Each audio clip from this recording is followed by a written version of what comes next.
Hello and hi everyone, welcome to our YouTube channel Educandle. मैं आपका host और दोस्त गौरव सिंह स्वागत करता हूं आपका फिर से एक दूसरे पार्ट को लेके। फर्स्ट पार्ट इससे पहले की जो वीडियो है उसमें हमने व्हाट इज़ फॉरेक्स उसके बारे में डिस्कस किया था और उसमें कुछ फंडामेंटल एस्पेक्ट्स के बारे में बातचीत की थी। क्यों ज़रूरी है? देखिए, जिस भी मार्केट में आप एंटर करते हैं उसके बारे में आपको नॉलेज होना बहुत ज़रूरी है। मैंने पिछली वीडियो में भी बात की थी और स्ट्रेट अवे आपको बताया था कि डायरेक्टली किसी मार्केट में जब आप एंटर करते हैं तो डायरेक्टली आपको अकाउंट ओपन करके बाय सेल करना स्टार्ट नहीं करना है।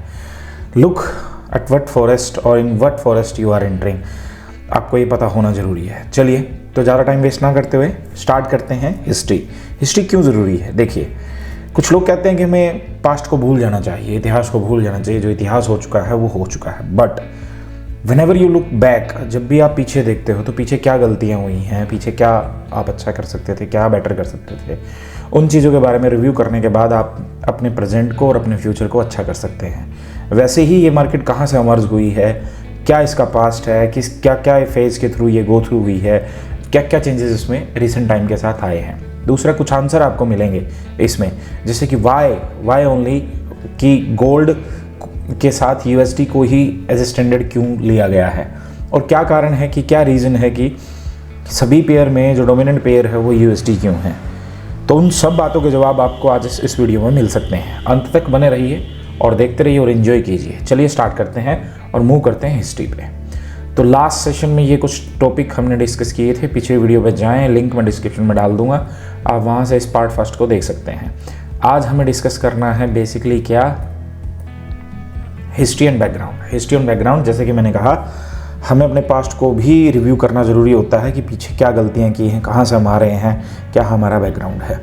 तो हिस्ट्री बात की जाए तो सबसे पहले बार्टर सिस्टम की बात आती है। आप में से बहुत से लोग बार्टर सिस्टम के बारे में भी जानते भी होंगे, but let me take a right to you और एक छोटी सी टूर करते हैं और जानते हैं कि बार्टर सिस्टम क्या है। चलिए चलते हैं वाइट बोर्ड पर। देखिए, हमेशा से आज जो पैसा हम इस्तेमाल कर रहे हैं वो पैसा मौजूद नहीं था, वो किसी और फॉर्म में था, या फिर ये कह लीजिए कि इनिशियली पैसा नहीं था। जैसे पुराने हिस्टोरियन या राजा महाराजाओं की बात अगर हम करें तो उनके पास करेंसी नहीं थी। दैट टाइम क्या होता था, सामान के बदले सामान।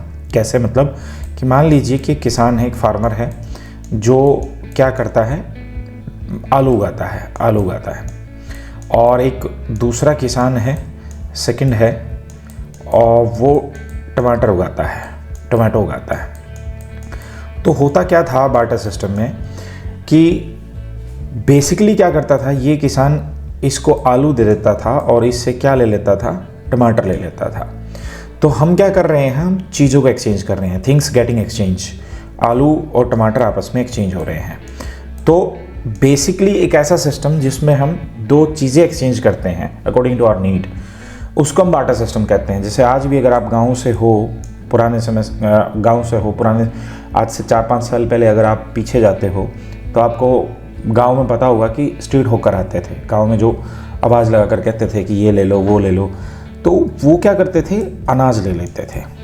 ज़रूरी नहीं कि आपके पास पैसा हो तभी आप उससे सब्ज़ी वगैरह, फ्रूट वगैरह खरीद पाते हो। अगर आपके पास अनाज है तो आप उसे अनाज दे देते थे और उससे वापसी में क्या ले लेते थे, वो हम उससे फिर क्या खरीदना चाह रहे हैं, मान लीजिए फल खरीदना चाह रहे हैं, फ्रूट खरीदना चाह रहे हैं, या फिर सब्जियां खरीदना चाह रहे हैं, कुछ भी खरीदना चाह रहे हैं, वो हम खरीद सकते थे।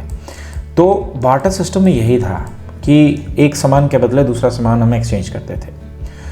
अब इसमें खामी है इस सिस्टम में। वो खामी क्या है बार्टर सिस्टम में, कि जब हम सामान के बदले सामान खरीदते हैं, मान लीजिए ये किसान है, ये आलू भी उगाता है और इसके साथ साथ ये टमाटर भी उगाता है। तो अगर आप देखें तो अब इसको ना आलू की ज़रूरत है दूसरे किसान से, ना टमाटर की ज़रूरत है। तो अब ये इससे सामान क्यों एक्सचेंज करेगा, क्या ज़रूरत पड़ गई? तब जाके हमें करेंसी यानी कि पैसे की ज़रूरत महसूस हुई।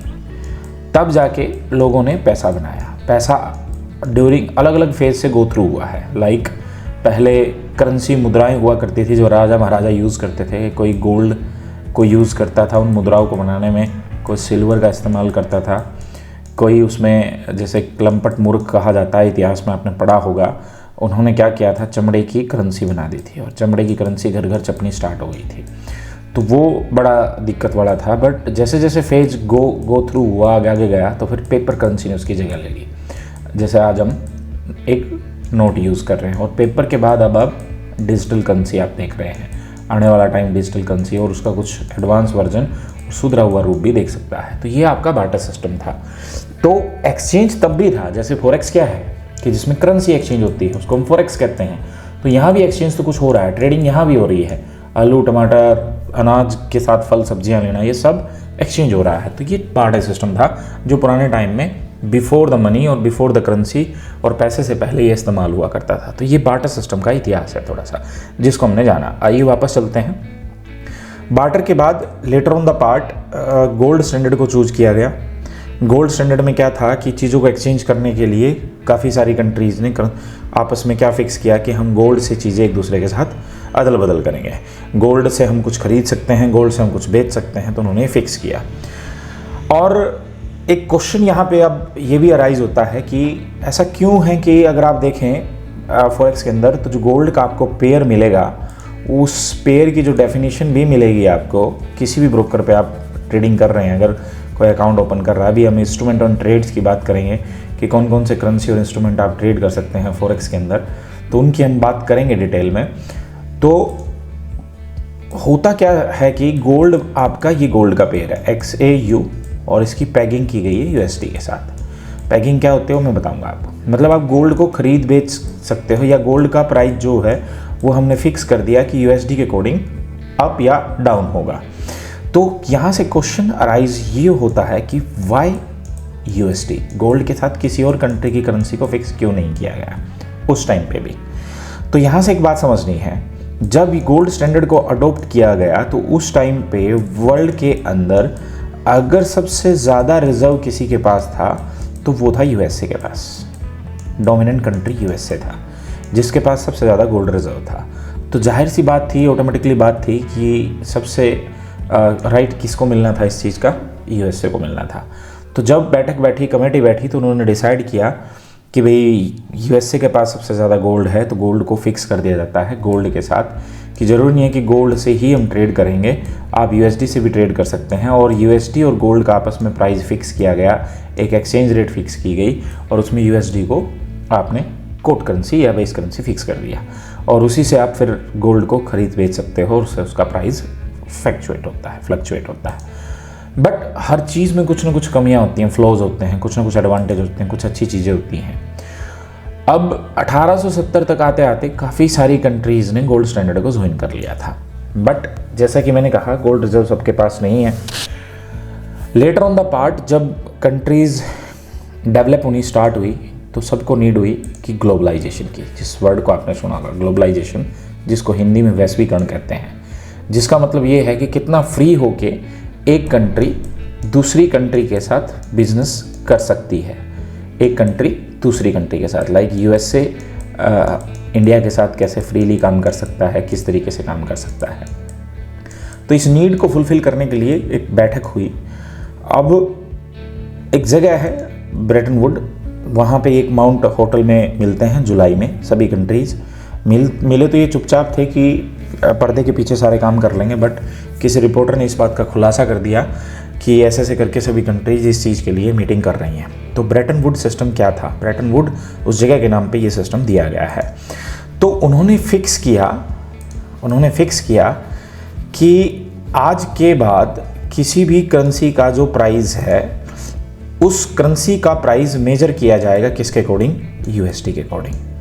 मतलब बाकी करेंसीज को फ्रीली फ्लोट करने का मौका नहीं दिया गया, उन सभी करेंसीज का एक्सचेंज रेट और प्राइस फिक्स कर दिया गया किससे? USD से। Like GBP great Britain pound है, आपका यूरोप की करेंसी यूरो है और न्यूजीलैंड की करेंसी NZD है। इन सब को फिक्स किया गया किसके अकॉर्डिंग? USD के अकॉर्डिंग। इन सभी को फ्लोट करने का मौका दिया तो कितना? प्लस माइनस 1.25% से ज़्यादा, इससे ज़्यादा कम या ज़्यादा फ्लोट नहीं कर सकती है। ब्रेटन वुड सिस्टम को इस तरीके से अडॉप्ट किया गया और मेजर करेंसी किसे बना दिया गया? USD को। जैसे जैसे टाइम बीतता गया बाकी कंट्रीज़ को ये फील हुआ कि ये हमारे साथ नाइंसाफ़ी है और ये मोरल ग्राउंड पे भी ठीक नहीं है कि हम कुछ भी नहीं कर सकते हैं, हमारे पे दादा कौन बन गया है? USD। तो जैसे जैसे 1970 का टाइम पीरियड आया, लेटर इन द 1970, उन लोगों को फील हुआ कि ब्रेटन वुड सिस्टम में काफ़ी सारी कमियां हैं, गलतियां हैं, तो एक सिस्टम अडॉप्ट किया गया जिसका नाम था free floating system. Free floating क्या है? जैसे मैंने अभी आपको कहा कि ब्रेटन वुड में क्या था आपका कि इन करेंसियों का प्राइस एक हद तक ही कम या ज़्यादा हो सकता था और उनको फिक्स कर दिया गया किसके साथ? यूएसडी के साथ। बट फ्री फ्लोटिंग सिस्टम में क्या किया गया?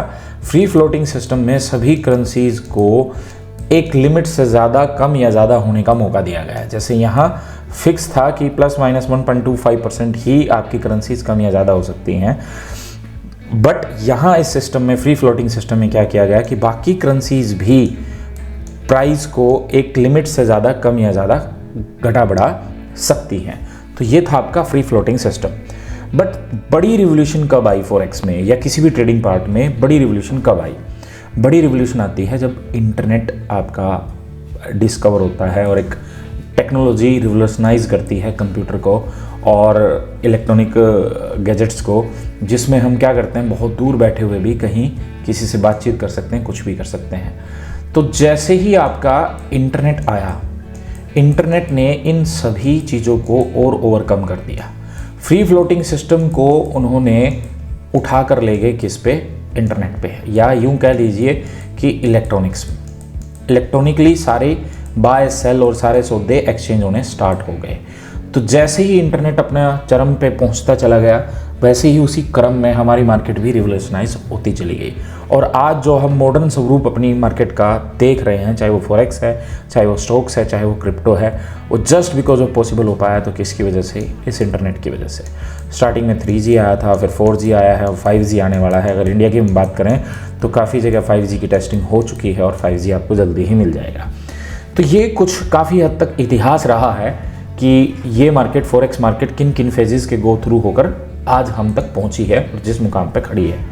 अगर मैं इस नेक्स्ट स्लाइड को भी आपको दिखाऊं और इस हिस्ट्री को शो करूं, ये इंडिया के कंटेक्स्ट में ली गई है कि सबसे पहले बार्टर सिस्टम था। बार्टर सिस्टम, फिर गोल्ड कॉइन आए, गोल्ड का सिस्टम अडॉप्ट हुआ, 1800 में गोल्ड के स्टैंडर्ड को अडॉप्ट कर लिया गया। फिर जैसे ही 1900 आया, 1944 आया, वर्ल्ड वार का टाइम आया, सेकंड वर्ल्ड वार का टाइम आया, तो सेकंड वर्ल्ड वार के बाद सभी कंट्रीज़ ने ब्रेटन वुड सिस्टम को, एग्रीमेंट को अकॉर्ड कर दिया। बट 1970 आते आते ब्रेटन वुड सिस्टम को भी ऑलमोस्ट ब्रोक कर दिया गया। बाकी कंट्रीज़ ने इस सिस्टम को मानने से मना कर दिया कि हमारी करेंसी फिक्स वैल्यू में ही कम या ज़्यादा हो सकती है। और उसके बाद फिर फ्री फ्लोटिंग सिस्टम आया। फ्री फ्लोटिंग सिस्टम में एक कंट्री ने दूसरी कंट्री के साथ जैसे जैसे ग्लोबलाइजेशन, जैसे इंडिया में जो ग्लोबलाइजेशन की ज़्यादा लहर आई है वो 1991 के बाद आई है। तो ये सारी चीज़ें अगर आप मिलाओ और मर्ज करो, मिक्स करो, तो ये एक इतिहास बनाती हैं फॉरेक्स मार्केट का या किसी भी मार्केट का जिसमें हम एंटर करना चाह रहे हैं। फॉरेक्स के बारे में अगर मैं बात करूँ स्पेसिफिकली, आल्दो कुछ पुराने समय में भी कुछ ट्रेसेस मिले हैं फॉरेक्स के या एक्सचेंजेस के कि कैसे लोग करते थे, वो सब इस स्लाइड के अंदर लिखा हुआ है। आप इसको वीडियो पॉज करके देख भी सकते हो कि क्या करना है, क्या नहीं करना है। तो ये एक छोटा सा वीडियो था जो आपको ये बताता है कि बेसिकली हिस्टोरिकली फॉरेक्स किस किस के गो थ्रू होके यहाँ तक हम तक पहुँची है। तो उम्मीद है कि ये वीडियो आपको पसंद आई होगी और मैं उम्मीद करता हूँ कि आपको आने वाले पार्ट भी पसंद आएंगे। नेक्स्ट वीडियो में हम क्या करने वाले हैं कि फॉरेक्स को ट्रेड कौन करता है, फॉरेक्स का स्ट्रक्चर क्या है और स्ट्रक्चर क्या है फॉरेक्स का, और मेजर करेंसी। एक वीडियो आएगी जिसमें हम अपनी करेंसी को जानने के बारे में बात करेंगे। तो उन सभी वीडियोस के लिए आपको वेट एंड वॉच करना पड़ेगा और नेक्स्ट पार्ट में ये सभी वीडियोस आपको मिलेंगे। आज के लिए आप लोगों का बहुत बहुत धन्यवाद इस वीडियो के लिए। जल्दी मिलते हैं नेक्स्ट वीडियो में। Thank you all.